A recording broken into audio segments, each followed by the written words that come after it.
जी सबसे पहले बहुत बहुत स्वागत है आपका और कॉन्ग्रेचुलेशन जो आपका नया शो आ रहा है उसके लिए। थोड़ा सा अगर बताएं हमें शो के बारे में। बहुत ही लार्जर देन लाइफ बन रहा है और इतना बड़ा प्रमोशन हो रहा है। थोड़ा सा अगर शो के बारे में हमारी ऑडियंस को बताएं पहले। ओके। पहली बात तो श्रीमद् रामायण जो बन रहा है वो एक मैग्नम ऑपस है। एक बहुत बड़ा शो है जो स्वास्तिक प्रोडक्शंस और सोनी टीवी मिलके बना रहे हैं। आपने देखा ही रहेगा जो हिसाब से उसका प्रमोशन हो रहा है, उसकी मार्केटिंग कैंपेनिंग हो रही है सोशल मीडिया प्लेटफॉर्म्स पर। सोनी टीवी के दूसरे प्रोग्राम्स में, इंडियन आइडल में भी उसके रामायण के गाने गा रहे हैं सिंगर्स। और इस जितनी शूटिंग मैंने की है अब तक, उसका ट्रीटमेंट किसी फिल्म से कम नहीं है। मतलब वाला वाला वो शूटिंग फॉर श्रीमद् रामायण मुझे लग रहा था मैं किसी फिल्म के लिए शूट कर रहा हूँ। इट वॉज इट जितनी शूटिंग अभी तक हुई है it was very well shot. और रिसर्च टीम ने बहुत अच्छी रिसर्च की है इसके पीछे। इसका स्टार पावर बहुत अच्छा है। मतलब इसमें आपको पता ही रहेगा Niketan Dheer is playing Ravan. Right. So it is looking amazing. और जो डिटेलिंग में काम हो रहा है, सबसे इम्पॉर्टेंट है डिटेल में काम होना। श्रीमद् रामायण में बहुत डिटेलिंग में काम हो रहा है। And I can assure you कि रामानंद सागर के रामायण के बाद अगर आपको कोई रामायण पसंद आएगी वो ये रामायण होगी, श्रीमद् रामायण।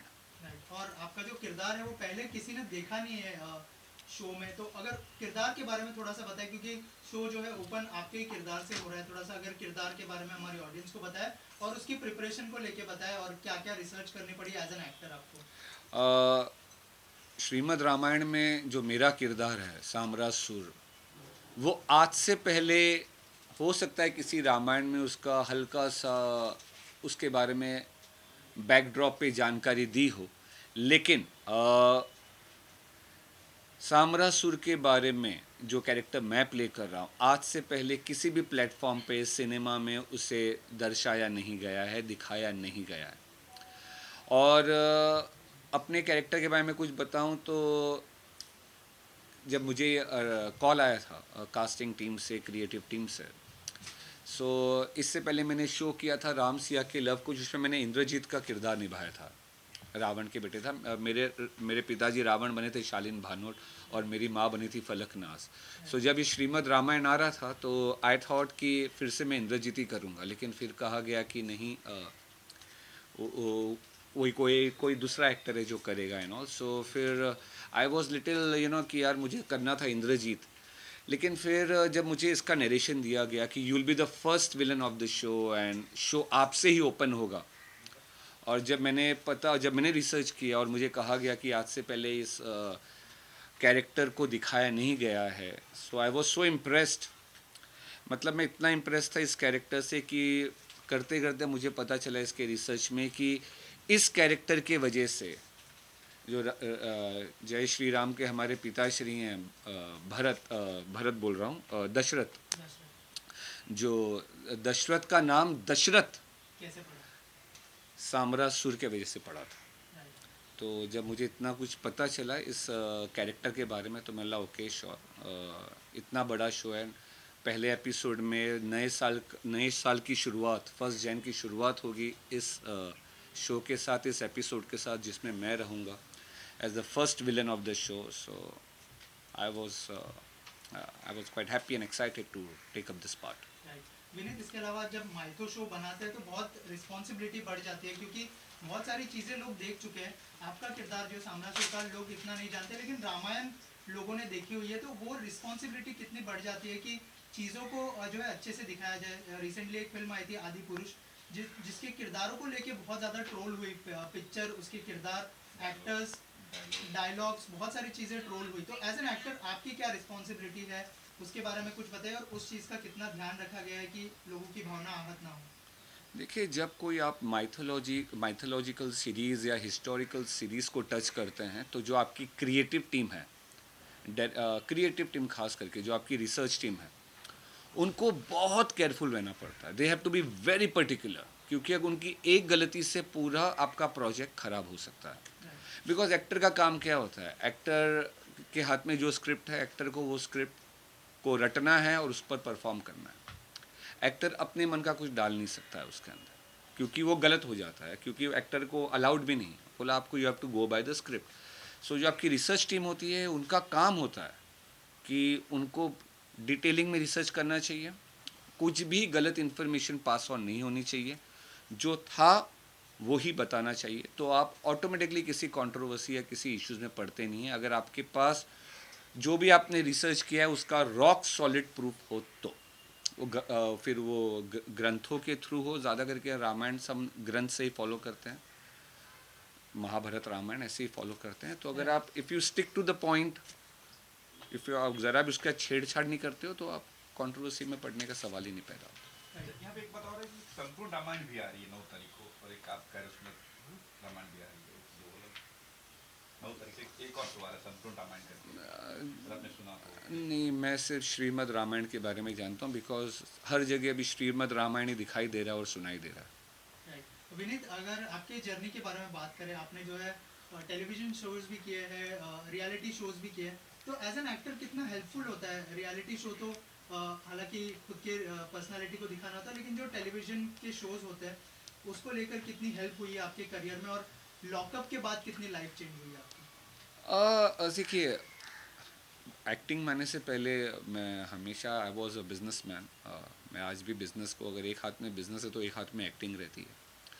सो एक्टिंग करने से पहले आपको, जैसे आपको डॉक्टर बनने से पहले मेडिसिन करना पड़ता है, एक्टर बनने से पहले भी मैं यही सजेस्ट करूँगा कि आपको एक्टिंग सीखनी चाहिए। तो मैंने अपने थिएटर्स किए, नादिरा बब्बर जी के साथ, किशोर नमित कपूर के साथ मैंने एक्टिंग कोर्स किया, फिर थिएटर शोज़ किए, फिर अच्छा, अगर आप अच्छे एक्टर हो तो आपको काम से काम मिलता है। देखिए, if you are a good actor, बहुत बार होता है ना कि आपको अच्छा ब्रेक मिल जाता है, फिर आप उसको सस्टेन नहीं कर पाते हैं, कंसिस्टेंटली टिक नहीं पाते एज एन एक्टर। तो अगर आपको एज एन एक्टर टिकना है और चलते रहना है, आगे बढ़ते रहना है, तो आपका क्राफ्ट अच्छा होना चाहिए। You as an actor should be good, only then आपको फिर काम मिलता रहता है। और जहाँ तक लॉकअप की बात है तो ओके, जैसे मैंने कहा, कोई भी रियलिटी शो, लॉकअप भी बहुत बड़ा शो था, मतलब it was produce by Ekta Kapoor, hosted by Kangana Ranaut. So of course मुझे अचानक, मतलब अगर पहले मुझे इतने इतने परसेंटेज लोग जानते थे, फिर अचानक बहुत लोग जानने लग गए लॉकअप के वजह से, because it was a hit show, no doubt about it. And soon after lockup मुझे 1-2 महीने के अंदर I got Swaraj as a main lead. तो काफ़ी हद तक मुझे लगता है लॉकअप का भी उसमें कंट्रीब्यूशन होगा, क्योंकि उससे पहले मैं हर शोज़ में विलन ही प्ले करता था। So soon after that I got Swaraj. Swaraj के बारे में अगर बात करें, जिस तरह का रिस्पांस ऑडियंस से मिला है, क्या एक्सपेक्ट किया था कि इस तरह का ऑडियंस से रिस्पांस मिलेगा? और जब आपको ऑफर किया गया शो के बारे में, तब क्या रिएक्शन है? सी स्वराज, जब मुझे कॉल आया था कॉन्टिलो से, तो दे टोल्ड मी कि they are looking out for you Tirot Singh, who is the hero of the show. So I was like, मैंने 3-4 बार कंफर्म किया, क्योंकि मैंने कॉन्टिलो के साथ पहले भी काम किया है, तो उसमें सब में मैं विलन ही बना था। बोला नहीं, we want you as the hero. So Swaraj, जैसे मैंने कहा, स्वराज एक बहुत बड़ा शो है, जो पैन इंडिया 20 लैंग्वेजेस में डब किया गया था, जिसको प्रधानमंत्री मोदी जी ने पर्सनली प्रमोट किया था, और अभी वो शो OTT पे भी रिलीज़ होने वाला है। So Swaraj was a good subject. वो सब फ्रीडम फाइटर्स के बारे में था, अनसंग हीरोज़ के बारे में था। Before playing you Tirot Singh, जो आसामी फ्रीडम फाइटर थे इंडिया के लिए, मैं नहीं जानता था कौन थे वो, लेकिन ये शो करने के बाद मुझे पता चला कि यू टिरोड सिंह कौन थे। So Swaraj is a good platform और हर किसी को देखना चाहिए।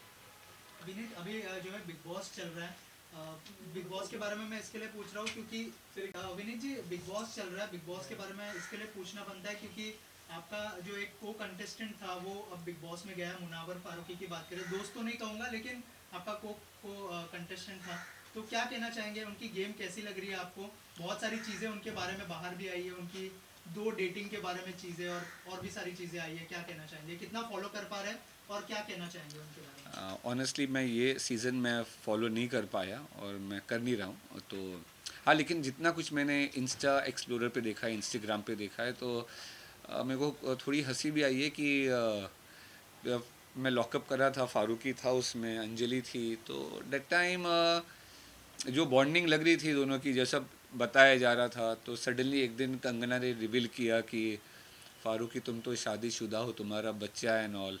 सो वो सबके लिए शौक था, मतलब मेरे लिए भी शौक था वो।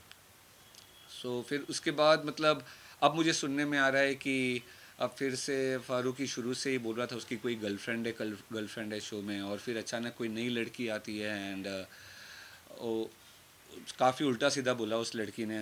तो फिर आई गेस फारूकी ने 2-3 दिन के बाद उसको थोड़ा समझा बुझा के सेट किया हुआ है। सो मतलब और काफ़ी कुछ रिपीटेटिव सुनाई दे रहा है कि सलमान ने भी बोला ये बात कि ये अपनी इमोशनल कहानियाँ मत सुनाओ, बिकॉज अभी सभी अपनी इमोशनल कहानियाँ सुनाने बैठेंगे तो बिग बॉस का एक एक सीज़न 10-10 साल चलेगा। सो वो चीज़ मुझे थोड़ी फ़नी लगी, स्ट्रेंज लगी। बाकी ऐसा रिलीजियसली मैं बिग बॉस फॉलो नहीं कर रहा हूँ। राइट। ऑल्सो अभी तो आप शो कर रहे हो, बहुत बड़ा शो कर रहे हो, लेकिन क्या अगर मौका मिलता है तो क्या बिग बॉस में जाना चाहेंगे या फिर शो को प्रमोट करने के लिए जाना पसंद करेंगे आप बिग बॉस में? देखिए मैंने लॉकअप भी जब मैं गया था तो एज अ वाइल्ड कार्ड गया था। तो मैंने आफ्टर जब मेरा वाइल्ड कार्ड से मैं निकला था, मतलब बाहर, मैं 5वें वीक में गया था और मैं 2 वीक था अंदर, 2 वीक्स। तो जब मैंने डिसाइड किया था कि कोई भी रियलिटी शो करना है तो या तो शुरू से जाओ या तो जाओ ही मत, क्योंकि अगर 10 हफ्ते का शो आप 5वें हफ्ते छठे हफ्ते में जाते हो तो जब तक शो पूरा ख़त्म हो चुका रहता है सबके अपने अलाइंसेस बन गए रहते हैं। सो जब कभी अगर ऐसा मौका मिले, अगर मैं जाने का मन किया तो मैं I would like to go from day one and not as a wild card. और मुनावर अंदर है तो क्या उनके फैंस को कुछ कहना चाहेंगे आप मुनावर के बारे में? नो कुछ भी नहीं। राइट। सो लास्टली बहुत जल्दी शो रिलीज होने वाला है सोनी पर, बड़े क्राफ्ट का शो है, क्या कहना चाहेंगे ऑडियंस को, क्या यूएसपी होने वाली है, क्यों उनको ये शो देखना चाहिए? श्रीमद् रामायण इसलिए देखना चाहिए क्योंकि बड़े अरसे के बाद एक डिटेल में रामायण आपके सामने आ रही है और आपको ज़रूर देखना चाहिए रामायण, क्योंकि ये श्रीमद् रामायण है और इतनी इतनी मेहनत कर रहे हैं सब लोग, क्रिएटिव टीम, प्रोड्यूसर्स, चैनल, इसकी मार्केटिंग नेक्स्ट लेवल की मार्केटिंग हो रही है। और कोई भी चीज़ को अगर हिट बनाना है तो if your marketing is here, आपका प्रोडक्ट भी इधर होना चाहिए। This is a 100% mix and I can assure you this Shrimad Ramayan is going to be a successful Shrimad Ramayan. जो लोग रामानंद सागर के रामायण के बाद अगर किसको याद करेंगे तो श्रीमद् रामायण को याद करेंगे। Thank you thank so you, much. Thank you, thank you.